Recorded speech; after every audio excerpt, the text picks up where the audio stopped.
So I think today we're going to do a little light refactoring and fix some of the things that I said were annoying in the previous videos. And then we'll get into the meat of it, which is really working with content at a more programmatic level, and hopefully covering some of the biggest stumbling blocks that I see new people tend to struggle with. So let's hop in. So I think to start things off, I'm going to correct a few minor annoyances. The first of which being that while I've been developing this project, I've been running it in the console. And the console version is fine, but it has some annoyances, like we have to start and stop a lot. My preference is once I get into the point where I'm rapidly iterating, I prefer to just run it in IIS Express, where I can just run it without a debugger and then build stuff, and it sort of updates as I go. And so to do that, what we want to do is, there's actually a couple ways, but the easiest way is to go to the drop-down menu next to the Run button and go into the Debug Properties. And so what this does is it brings up the Launch Profiles UI. And the Launch Profiles UI is actually basically a UI around this file launch settings.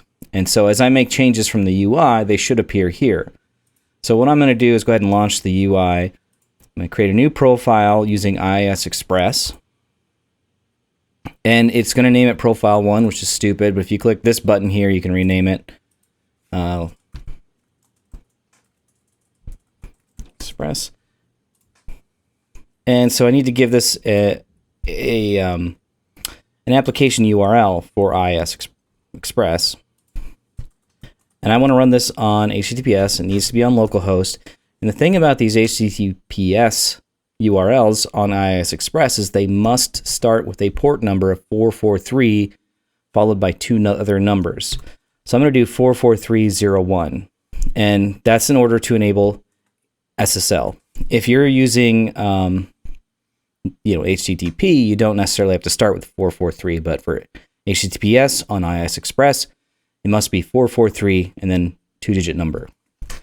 And then I'm going to click on Use SSL, and you may notice that Visual Studio just crapped its pants in the background here. And you can see Visual Studio ran into an unexpected problem. Hopefully whatever this is will be fixed. I feel like it's a bug, but I found the workaround. The problem is that there's profile information here, but there's IIS information is elsewhere, and for some reason it won't create that node. So if I come in here and just add this IIS settings node, and I don't even have to put anything in it, it just has to exist.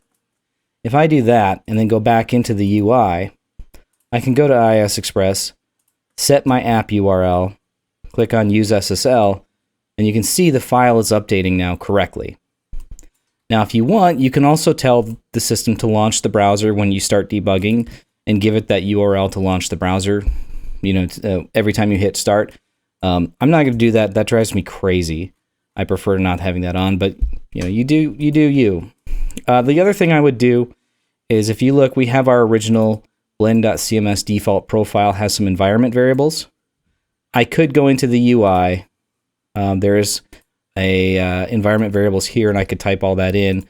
But since this is a JSON file, my preference is just to grab this piece, paste it in here. Visual Studio helpfully added that comment or comma for me. Now I've got the same ASP.NET Core environment for both IIS Express and running from the console. And so now I'm going to make sure I'm on my IIS Express profile. When I launch, you'll see the IIS Express icon appears in the bottom right. I can right click on it and it will show me the URLs it's listening on. So by default, it added a 54101. It'll add some random port number, but more importantly, it's got my HTTPS port 44301. If I click on that, it'll launch a browser and give me a security warning. That's because, using IIS Express, it's using a self-signed development certificate, which the browser is not going to trust by default. But I'm going to accept that risk and continue because I know it's not a risk I'm too worried about. Now we've got the site running on IIS Express. Oops. They need to not have that restart button there. Something I like to do is I will generally run without the debugger. And so the site is running, as before, but now I can go in and make changes and rebuild without having to start and stop the service. It'll just pick it up. Next, I want to fix the views, or more specifically, the paths to the views. If you recall from previous videos, I just would not stop whining about having these paths that are views / model name / index. And the reason I don't like that is you have multiple files named index to open at any time. It's hard to keep track of what file am I even looking at. And so I'm going to fix that, and I'm going to fix it one way. And I want to be clear that this one way I'm choosing because it's simple and it's easy to wrap your head around, or fairly easy. But it's not necessarily the way to do it, and it's certainly not the most common way to do it. It's just a way. And so I just want to get our brains kind of in that, going in the right direction. Probably the most common thing I've seen is people actually override the view paths or do things in the view engine to work around the pathing stuff. But this way is simple and it's explicit. So here's what we're going to do. I have two very basic controllers. I could go into each and just be explicit and say, you know what, I want this to actually be views / pages, because I want to mirror my models. I want to do models, pages. I kind of want to do views, pages. So I could do this views, pages, and then we'll say homepage.cshtml. That will work. And I could do the same thing on the general page controller as well. But there's a pretty clear pattern, which is views, pages, model name.cshtml. That's what I want. And so what I can do is put that into a base controller and then just have my controllers call that. So I'm going to go ahead and create a base controller. We're going to call this, we'll just call it base page controller. That's the most common name I think I've seen for this. And we want this to be a page controller. But we don't necessarily want it to be a page controller just for homepage. Obviously, we want to be able to accept other page types. And so we need to introduce some generics. So I'm going to introduce a model of type T. And the compiler is going to complain because T cannot be used as a generic type parameter to the page controller. And that's because if I go to definition on page controller, eventually, you can see that page controller has a constraint where the T generic type has to be page data. And so I'm just going to do that on my controller as well. And so now it's going to not complain about that anymore. I don't want anyone using this directly, so I'm going to go ahead and make it abstract. And then I want a method that my controllers can use to get the correct path, or maybe just for simplicity, just return the correct view. So I'm going to do a protected iAction result. That's what MVC is expecting. And we'll just call this page view. And we're going to accept the model. And so basically, I'm going to take this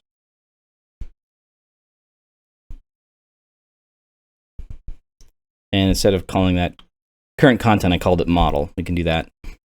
And then we need to fill in this space here with the model name, which we can get from generics by doing this.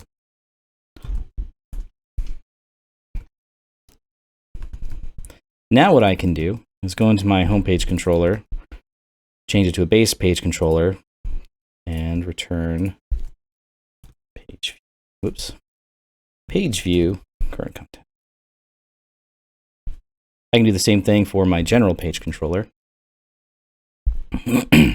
Now let me move these files around.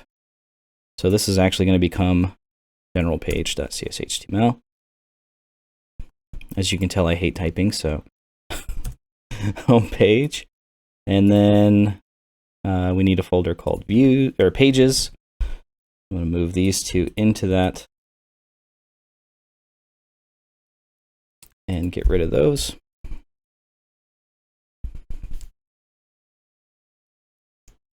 And I broke something. Page view does not. Oh, I forgot to extend base page controller. And I'm going to launch this without the debugger. I did that by hitting Control F5, by the way.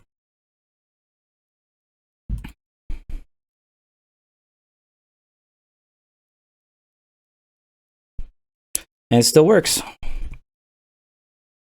Now I'd like to apply the same pattern where we're doing views slash type and then the type of the view to blocks. But you may remember that we don't actually have any block controllers. We haven't needed them yet. And in fact, we're doing all the views, all the view work for blocks in the template coordinator right here. That's fine.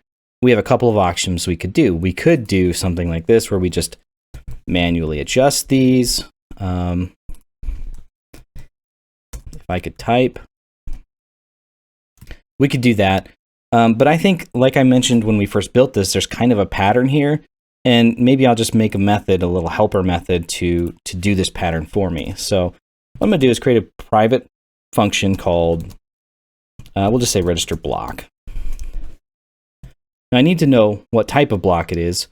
For convenience, I'm going to accept the type as a type parameter. And we're going to say, what is it? It's BlockData. So you're going to be able to pass a type parameter of t, which has to be some kind of block. I'm going to grab this, and then wherever I have, I'm doing section media block here. Oops, I need to pass in my view template coordinator. Wherever I have section media block, now I need it to be t. And then this, I'm going to get the name of t dynamically. Type of t.name. And so now what I can do is I can go register block of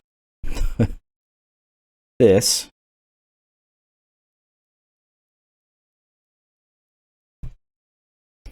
And all of those things that are the same, will remain the same. It's just changing the pieces that need to change. And then I can do the same thing for my other block that I extended. Delete both. It should be section media block there. I'm going to leave this other one here because this is a partial and I don't want to mess with it just yet.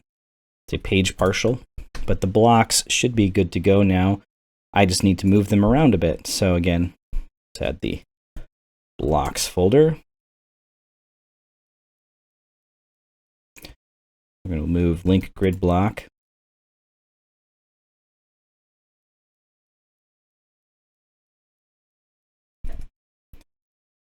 And then section media block.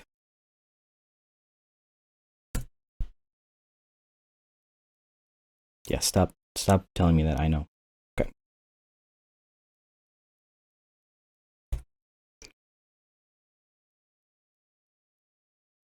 So now we've got our pages and blocks. Let's just make sure this works.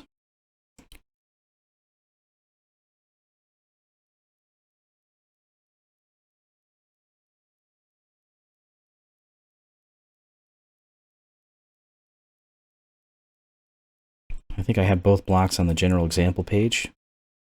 They're still rendering. They're not rendering well, but they're rendering. So the next thing I want to do is tackle an old to-do from when we were first creating the site. If you recall, in the templates, in the header includes, we have the title tag, which is currently just to-do. And what I need to do is create a way to get the title content into the header includes. So the issue we're going to run into is, on general page, we have this model of type general page. We have everything that's available to general page is available to our model. Same thing on the home page. I can do @model.page title. But we don't have that here. Now what we could do is go to our root, which is what calls the header includes, and we could put a model on here. We could do model homepage, right? And then pass that through.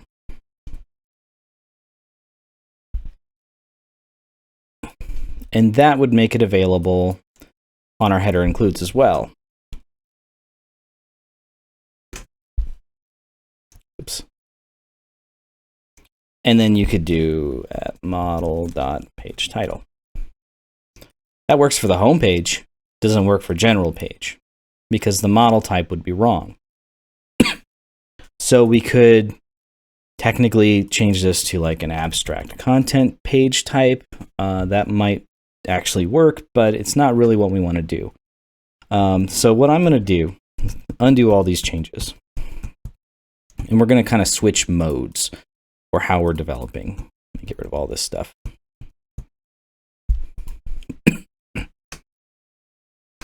So up to this point, we've been doing a very traditional MVC style development. What I mean by that is we've been doing very strict model, view, controller. And it's pretty clear where the lines are. Model is the instance of content from the CMS. It's the instance of general page, the instance of home page, or whatever it happens to be. View is the razor template. And then controller is obviously the controller, where we're not really doing much yet. So we're going to introduce the concept of a view model. We're still going to have our model, but we're going to have a view model in addition. And what the view model does is it kind of wraps our model up, but allows us a place to put additional information that is not on our model. And so we can tie up some logic for like fallbacks. For example, if they don't fill out the page title, I want it to fall back to the page name, so at least there's something there. That's the kind of logic that we can kind of wrap up into a view model. And the view model is going to have information kind of at two levels. There's going to be information that's specific to the page type. So home page is probably going to have different information in the view model than general page. But then there's going to also be information that's not specific to a particular page type, but is the same on every page. So like every page is going to have this page title. And so that's not specific to a particular page type. Then there's information like navigation, which is going to be the same on every page regardless. You know, maybe you'll have like the current page highlighted or something like that, but the idea of the navigation is going to be the same. And so then we'll have to introduce some changes. So our model will not change. That's the instance of data from the CMS. That's going to be the same. We're going to introduce a new view model, which is going to wrap that instance of data and add additional information. Our controllers are going to be pretty much the same, except instead of passing the model to the view, it's going to pass the view model to the view. And our views are going to be very much the same, except they're going to accept the view model and deal with the view model instead of the model. Now, hopefully, that will all make more sense as we actually get in and make the changes to make that happen. Okay, so I'm going to go ahead and start by creating the view models. And I'm going to create a folder under pages called view models. I kind of just like to keep them separate from the sort of dumb model that we get from the CMS. And we'll call this, just for simplicity, we'll just call it page view model. And so like I mentioned before, there's sort of two levels of view models. There's view model that has information that is specific to the type of page. And there's also a level of the view model that is not specific to any particular type of the page. And so I'm going to have just sort of this view model class that is that not specific to a page type stuff. We're going to go ahead and create a type or a string property called page title. And then I'm going to create another page view model, but I'm going to make this one accept a generic parameter. One of the neat things, but also sometimes confusing things about generic types is that I can have two types that are both called page view model, but because this one has one generic parameter, it is technically a different type and can have that same name because, you know, in the CLR, it's not actually named page view model. It's like page view model tick T1, I don't know. It's something weird, but this is totally valid. And so I can do this, where it's page view model of type T extends page view model. This does not need to be instantiatable, so we're going to make it abstract. This I'm going to leave it as non-abstract because we can use the page view model for certain page types that don't have additional information. One of the key things, though, that we do need in our typed page view model is we need the model. So we'll just call this page. And that's actually a pretty good starting point. We'll come back and probably add some stuff to this, but this gets us kind of moving in the correct direction. Now, I accepted the page as part of the constructor because I want to guarantee for sure that we have the page type or the page instance, the model, whatever you want to call it. I don't want to have something like this and set the expectation that it's okay to not have a page. We definitely need to have a page. I arguably could do the same thing here, but to keep things simple, I'm not going to. So the next step then is to actually make use of the page view model. And since we have controllers for all our pages, and since they all use base page controller, this is actually a fine place to do this. What we can do is go ahead and create our new page view model. Page view model. And we're going to pass in the model.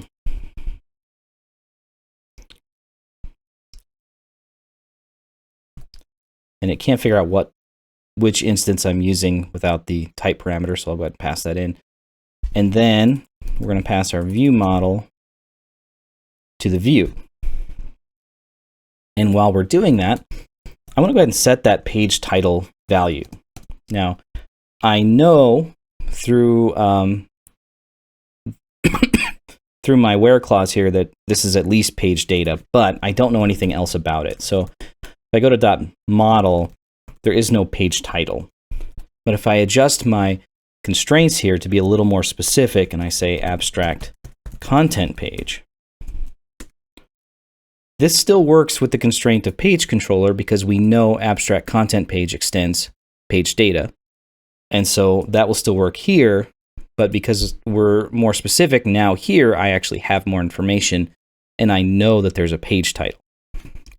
And then what I can do is I can basically say, well, let's set up our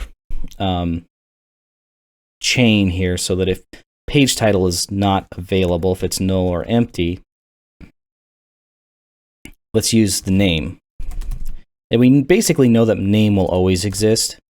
Otherwise, we can use page title because we know that they've set that. The other thing I like to do is use this coalescing assignment operator.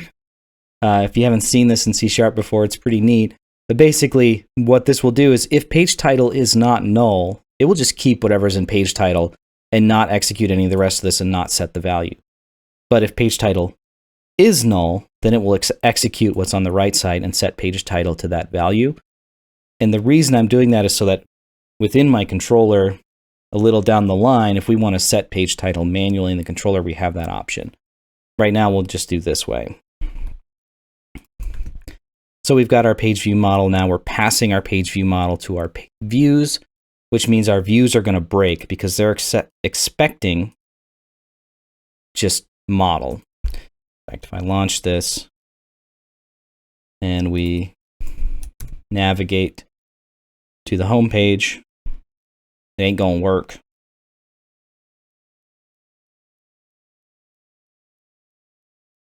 There we go. So basically saying the item passed in the view dictionary is of type view models, page view model. There's that tick 1 I mentioned before, homepage, but the dictionary is the homepage itself. So basically what it's saying is you were expecting general page, but you got handed a page view model of type general page. So we can fix that here. Now it's not going to work because it doesn't know what page view model is. You probably remember the view imports. We need to tell it about our view model since they're in a separate folder, separate namespace. Once I've done that, and then if this gets a chance to catch up, that fixes that. And then the last thing is that our paths here for property 4 are going to be wrong, but we have them on page. We're going to do .page here and .page here. That should fix general page, and I believe I'm looking at the home page, so I'll fix that one too real quick. There are no paths to fix here because I'm not actually referencing any of the content. But if we reload, I might have to rebuild actually.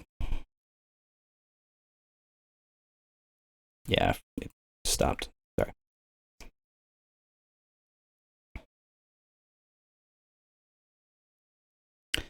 we reload, it works. If I jump back into the CMS and go to the other page, I should just bookmark that other page.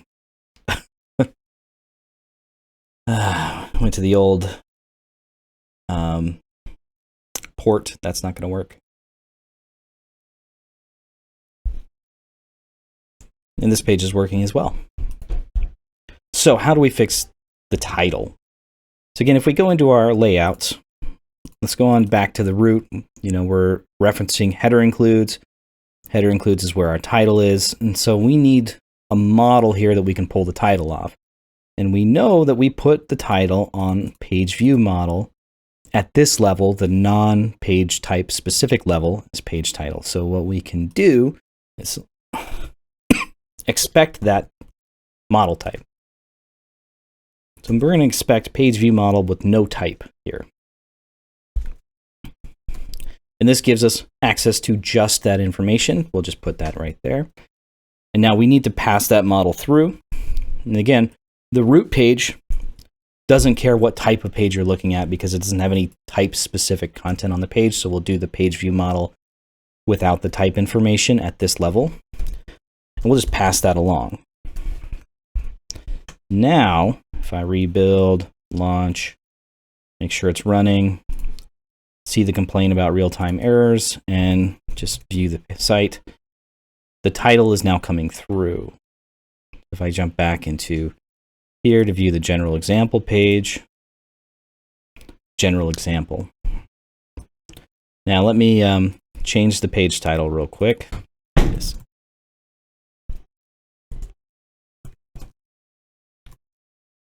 And publish that.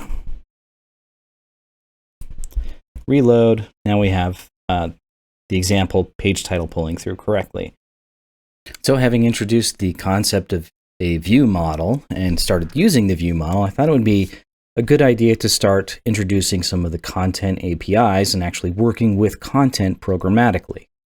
So to that end, I'm going to build a kind of bad example of loading content from the CMS through the APIs. So we've taken a look at the Blend Interactive homepage.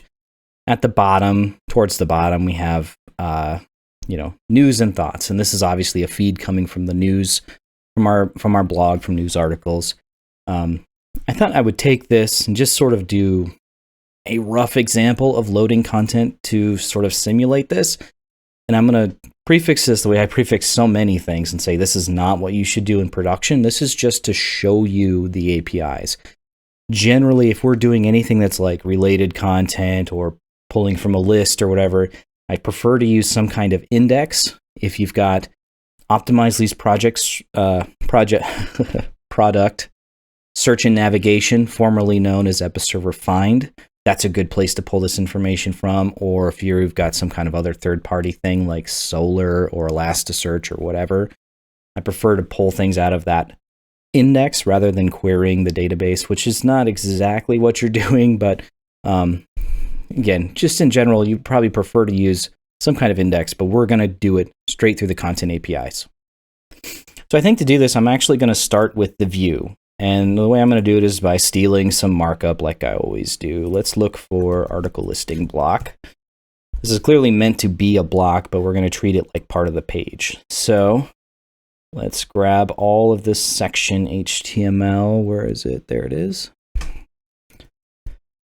And I'm going to go ahead and just put this in the page itself. So home page. I don't know why Razor is insisting on indenting, but okay. There we go. I think it's format that document, Control K, Control D. And so now we have our markup. I'm not going to bother modeling like the headline here and stuff. I'm just going to leave this stuff hard-coded for right now. The thing I am going to do, though, is pull in each of these little article partials from the content API. So let's jump into our controller. Now, anytime you're trying to access content programmatically within the CMS, chances are you need one of two things. You either need IContentLoader or IContentRepository.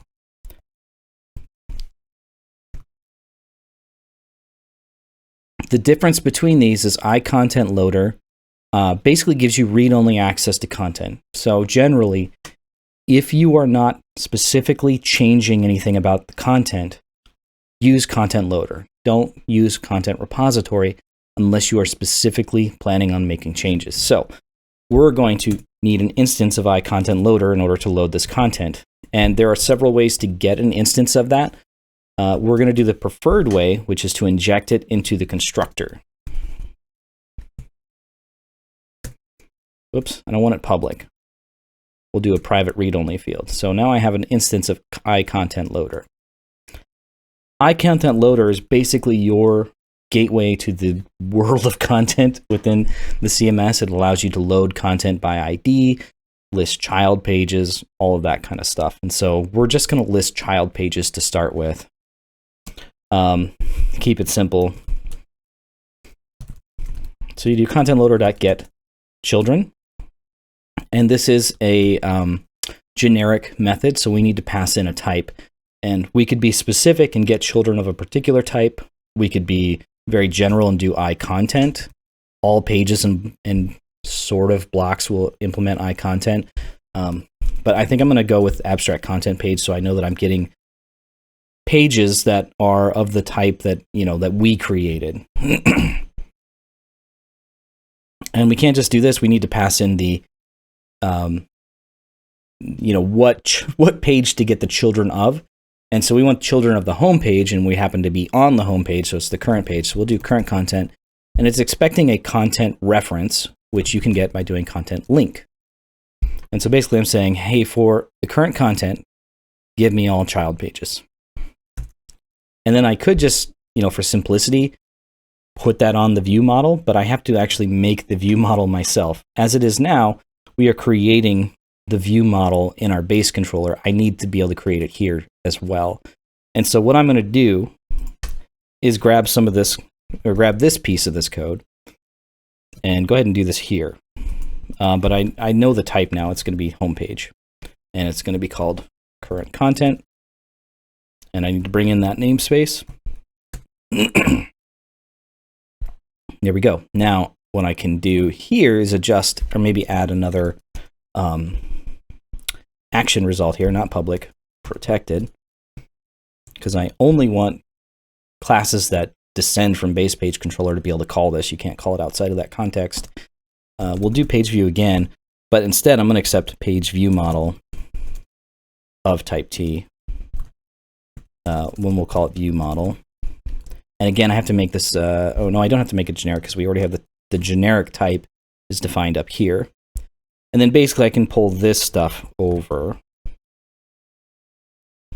And again, I called it view model, and this is coming off of the page. So we're going to do view model.page in where I had model before. And then I can call this new class, new function from here. And so if you just pass the model directly through, if you don't need to do anything special, it will just create the page view model for you. Call this, which then sort of hydrates the view model. It sets all the values that need to be set, which currently is page title, and then returns the view with the correct path. So what that allows me to do here then is, it's actually already done, is I have view model. It's not already done. I need to change that. Now, when I call this, it's actually calling the second method, compared to the general page controller, which page view is calling the first method. C# is smart, and it knows based on the arguments which function I'm actually calling. And so now what I can do, since I have this view model, I'm going to put this down here. I like to create the view model up top and then sort of fill it in as I go. What I could do is go view model dot, we'll just call it related content equals all this stuff. Now, related content doesn't exist on the view model yet, so I need a specific view model type for homepage. So let's go ahead and go into our view models and create one. So I'm going to say homepage view model. And it is going to extend page view model of type homepage. Now, because I have the constructor in the base type, I need to have the constructor in this type as well, which Visual Studio can just generate for me. And then that's basically all I need to do here. I'm going to go back here and I'm going to change this from page view model of type homepage to home page view model, which happens to be a page view model of type homepage. And this still works because home page view model is, extends page view model of type T. So if it, C# figures that out. Now, because I have a specific type for the home page, I can just generate this property.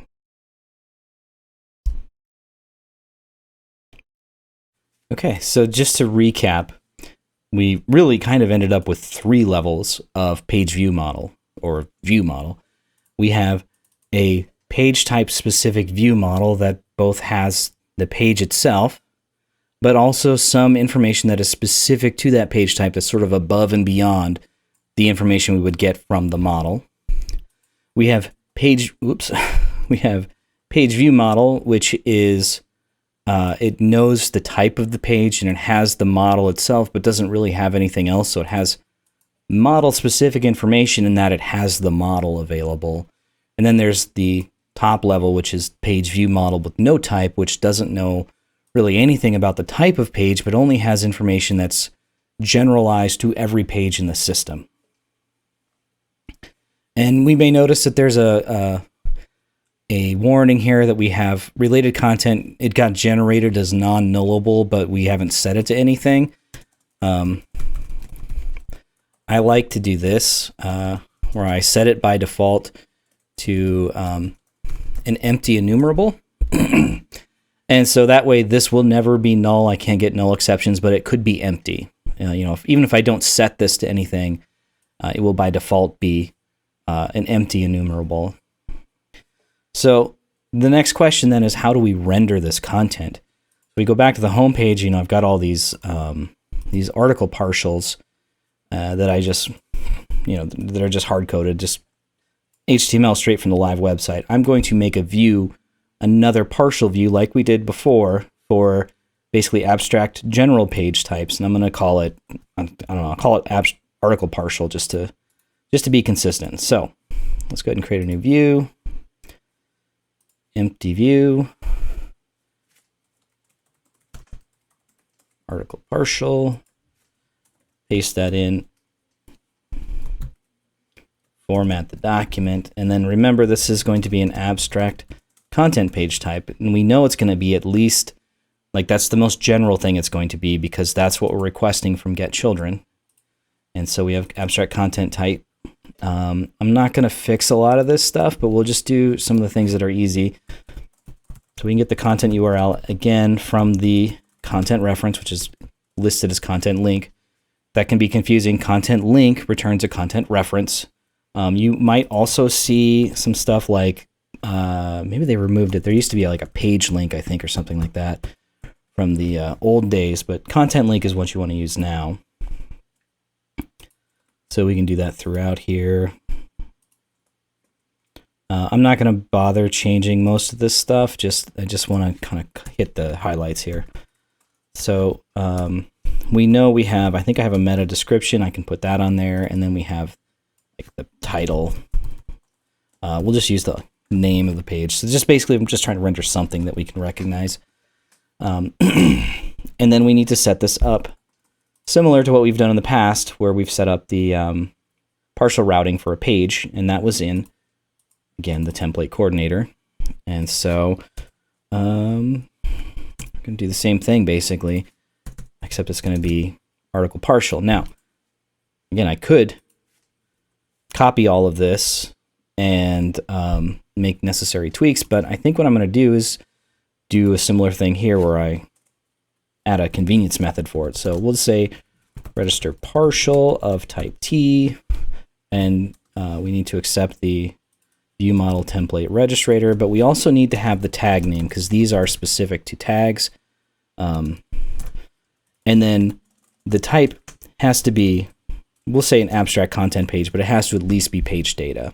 So let's copy this. And the other tag we need is link grid. And so we'll have to fill out a few things here. So this is going to be type of T instead. And then this is going to be the name of the type. So type of T.name. And there are a few places we have to fix that. Same with down here. Whoops. And then we need to fix all these link grid pieces too. That's got to be tag names. So up here's the first one, tag name. We'll fix this. And then the tag name is also going to be the file name, tag name. So I should be able to do register partial of type abstract content page and the view template registrator, and then the tag names, which would be article partial is our new one. And then link grid.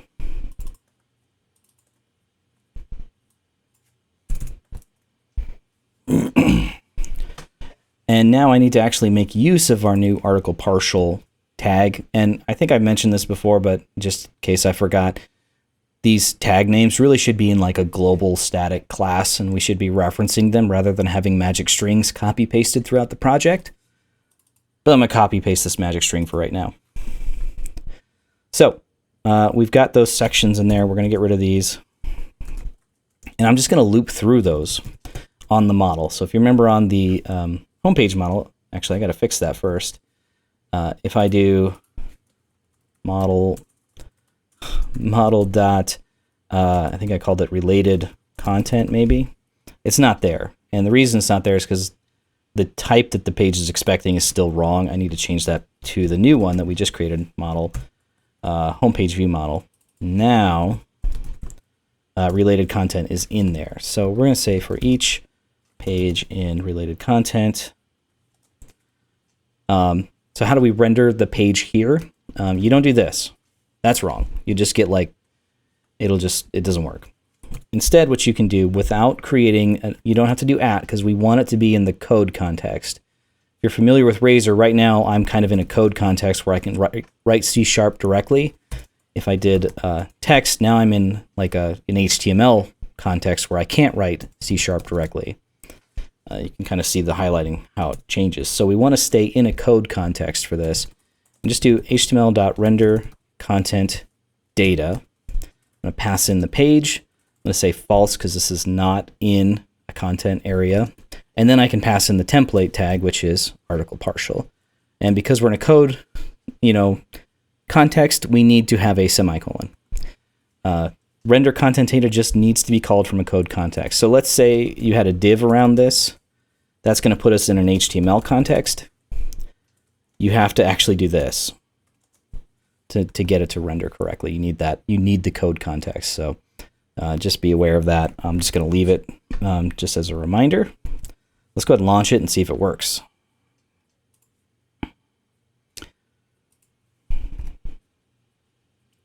Oops. Let's get back to the home page.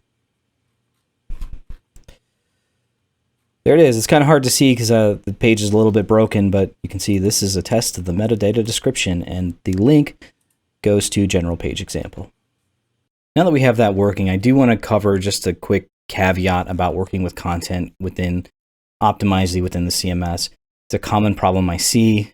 It's easy to look at the work we've done and think, I don't see the value of the page view model. I don't see any reason I can't just put that on the model.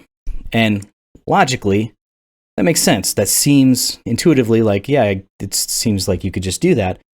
The problem is that every instance of a page, that you get from ContentLoader or through the controller is shared.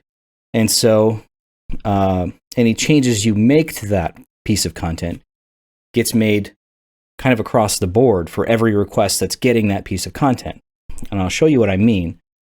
Okay, so to give you an example of why you shouldn't do this, just to real briefly, I'm going to jump onto the homepage controller, and I'm going to do some stuff on the homepage model directly, not on the view model, on the homepage model. So let's say we're going to display something differently if someone is an admin user. And the way we know if they're an admin user is by using this incredibly secure system of them adding a query string parameter called let me in. And so if they have a query, at least a value of on the let me in query string parameter, we're going to set something on the page of is admin. Cool. So let's go ahead and generate that property and then take a look at what got generated. So it generates with a public getter and internal setter. I'm going to go ahead and just make it public just to prove a point. And let's launch this. Reload the page. And we get an exception. Initialize action failed for initialize blah, blah, blah. That's not important. The important thing is the inner exception, which is the property is admin on the context type homepage is auto-generated but not declared virtual. What the CMS is telling me is that because this has an automatically generated getter and setter and they're both public, it wants to treat this like it's a data field, like it's part of something that's going to be managed in the CMS, and I don't want it to do that. So a workaround is I could put ignore on this, and then the Optimizely system is not going to try to manage this as data. It's going to just basically keep it as a vanilla get set field, and that's generally not what we want to do, but I'm going to do it to prove a point. So let's go ahead and do that. Let's relaunch the site, reload the page, and it should at least boot. All right, it boots up. Let's actually see what that value is. So I need to go into my home page, and you'll notice that because the markup is broken right now, the menu is rendering over top of stuff. To make things simpler, I'm just going to create some space in the most web 1.0 way I can think of. We'll do that. And then if we do model.page, there should be is admin now. And let's go ahead and launch this. I don't need the debugger. There we go. Is admin is false. So let's fix that by doing let me in equals 1. Hey, I'm an admin now. I'm going to go ahead and launch a new private window. So there's no cookies or anything. There's no reason for this person to be an admin, but this person is also an admin.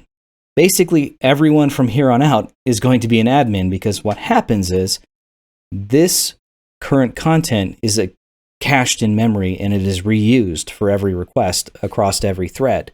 So everybody is getting the same piece of content, the same instance of content. Anything you change on that instance of content is going to be changed for everybody, potentially. And so you can have race conditions, you can have obvious huge security bugs like this, or like people could be seeing content meant for other people. That's why we use view models, because we don't change the model itself, but the view model, because we create the view model per request, is unique per request. So that's something to be aware of. You might see also there are bugs where if I, for example, wanted to do this, page title, let's say this, let's do this. If page title is string or is null or empty,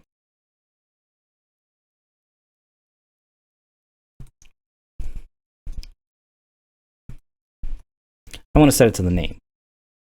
I don't see a problem with that, right? That's not a security bug. It's not a security bug, but it's not going to work.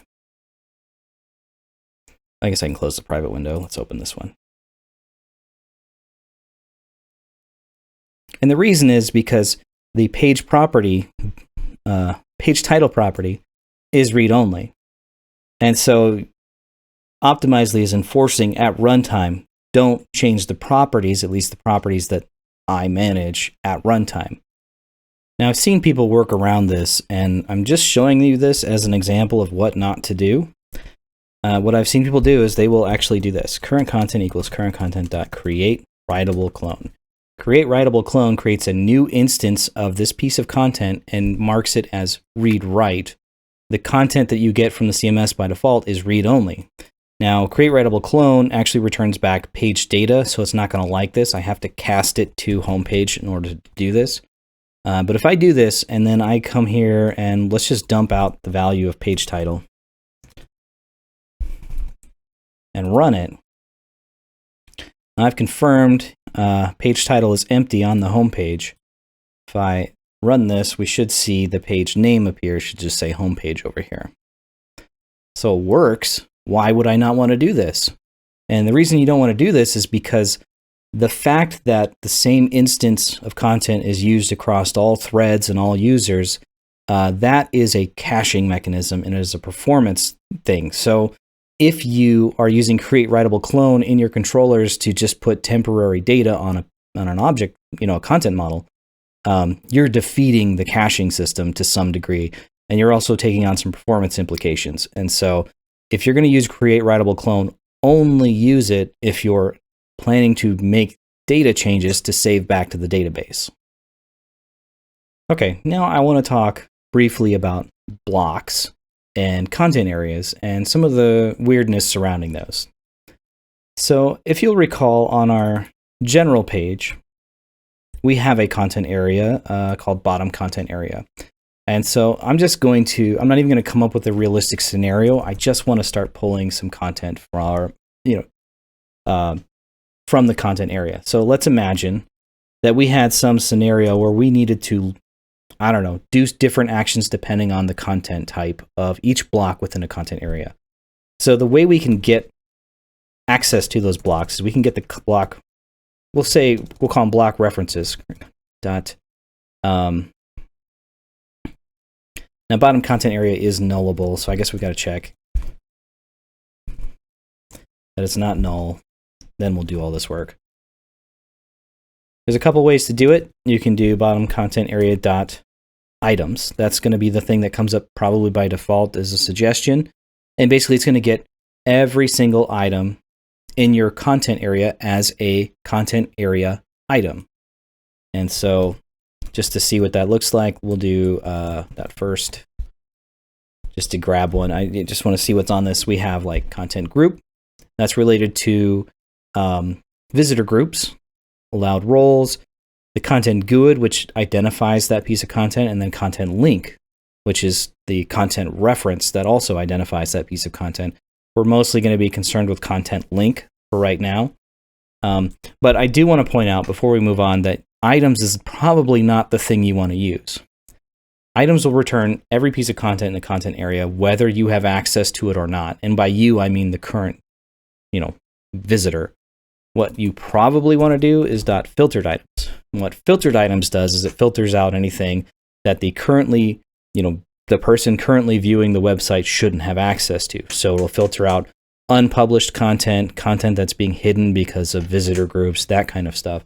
So unless you're in a scheduled job and you're doing some kind of, automated process, 99% of the time you want to use filtered items. And so let's just loop through all the items.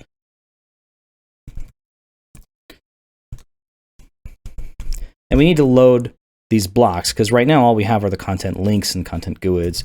And so just like before, we need our IContentLoader. Go ahead and generate, a private read-only field. We don't need to expose that to anybody. And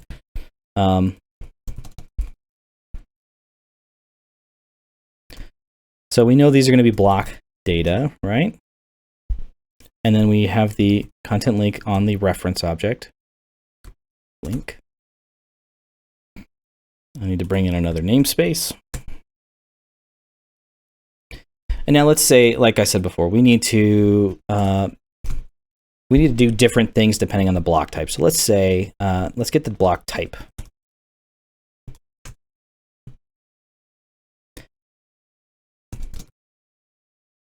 Nope, I don't need to do for each. What am I doing? Let's say if block type equals type of, let's say a section media block.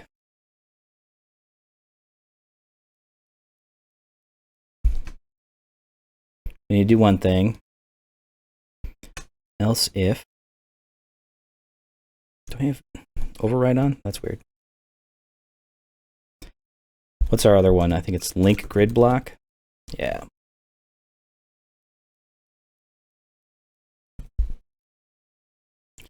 And again, just out of laziness, I'm just going to dump this stuff to the console.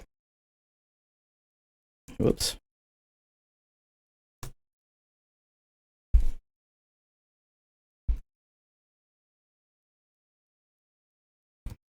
link grid block.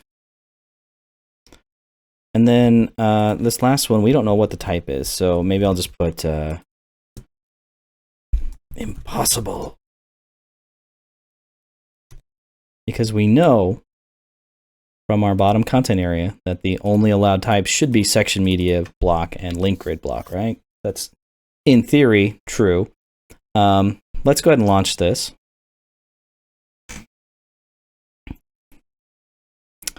Close that. Let's visit general page.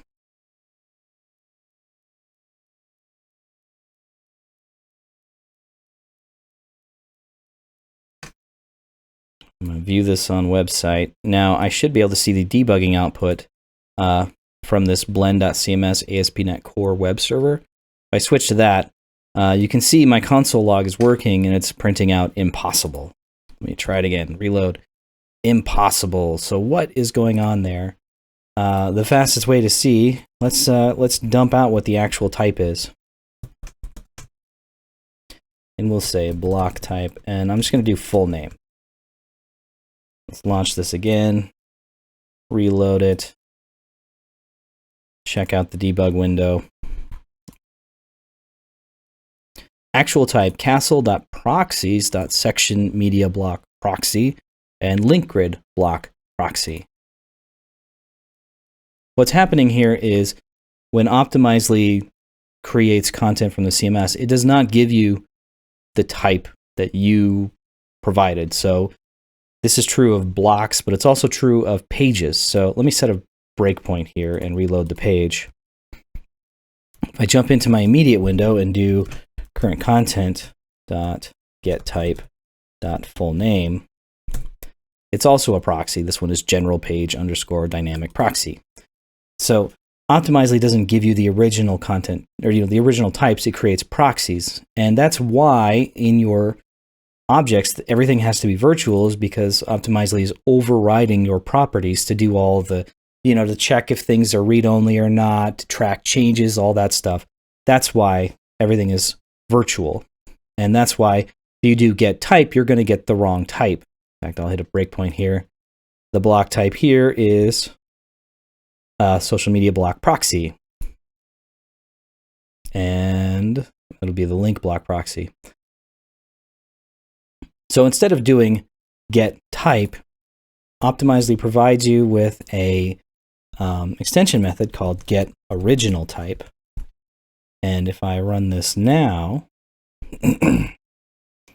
reload, and let's go back to our output and check this. Now it's actually finding the types. If I set breakpoints here, they will actually hit.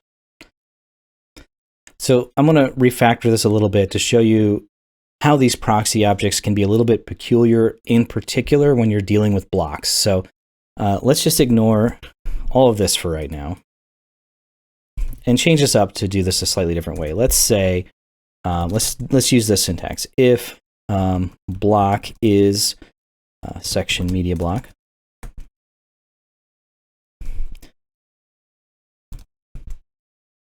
and I'm not going to bother with the default link grid block.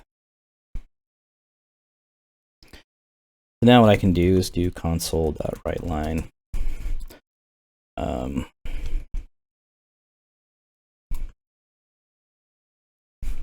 This, I'll come back and we'll make some adjustments here. Let's say we do that. And we'll run it again. Check out the output. Reload this page. Thanks for switching that for me. There we go, link grid. So it's still working because the is syntax doesn't care that it's a more specific type. It's still a section media block because the proxy object extends the type you gave it, section media block or link grid block. So these work. In fact, if I put a breakpoint here, let me reload this page again. I can inspect section media block and I can see some stuff on here. I've got the content link, got the content type. There's all kinds of information on this block. Here's what's really fascinating about this. So I've already pointed out that here in the debugger, I have content link on section media block. This is on the specific type, on the proxy section media block. If I stop this, and let's say I want to add a reference to the link here, let me get rid of that. I go section media dot content link. It doesn't exist. And the reason it doesn't exist is because content link is coming from, let's go up the chain here, page data. We got to decompile a little bit here. IContent. Content link comes from the IContent interface. If I go to BlockData, BlockData implements iRead only. It also extends content data, which extends IContent data. That's not the same as IContent. Nowhere in BlockData does it implement IContent at run or at compile time. And so content link does not exist on section media. If I cast it to IContent, it works. So let's test that quick. You will see that it will produce a link down here. There it is, section media block, the ID is 9. So what's happening is, BlockData itself at compile time does not implement IContent, but the proxy object that is built at runtime does. And so in order to get access to the content link for like a block, you have to cast it to IContent. Now, you might be wondering, why on earth is that the case? Why wouldn't they just implement IContent? And the reason is because you can take a block and put it on a piece of content as a property. So if I go to general page, for example, if I always had a section media block at the bottom of the page, I could do this. And basically that BlockData's content gets saved as part of the page. And it makes sense that it wouldn't have an ID because it's part of a page. It's like woven into the fabric of a page. It wouldn't have a separate ID. And so that's why BlockData does not implement IContent. That was one of the things that really threw me for a loop when I first started working with Optimizely, is dealing with what things BlockData has on it at compile time versus what the proxy object has on at runtime. So for example, there's IContent. There's a bunch of these different interfaces that you have to learn about. Let's jump back into page data real quick and just see. There's the iSecurable, which includes information about access controls. There's iLocalizable for things that can be localized. The versionable keeps track of versions and stuff. There's a bunch of these things that you need to look at. A lot of these interfaces blocks will implement at runtime, but not at compile time. So that's a weird thing to get used to, but that's how it works. At this point, this feels like a good place to maybe stop this video. We've covered a lot of things very generally, introduced a lot of new concepts, and hopefully covered a couple of the biggest stumbling blocks that new people tend to run into when they're first starting to get, using the content APIs. I hope this was a good use of your time. I do appreciate you watching, and next time I think we'll probably cover some content events, maybe some more advanced usage scenarios, and maybe scheduled jobs. I don't know. We'll see. I obviously don't plan these well, so thanks. Catch you next time.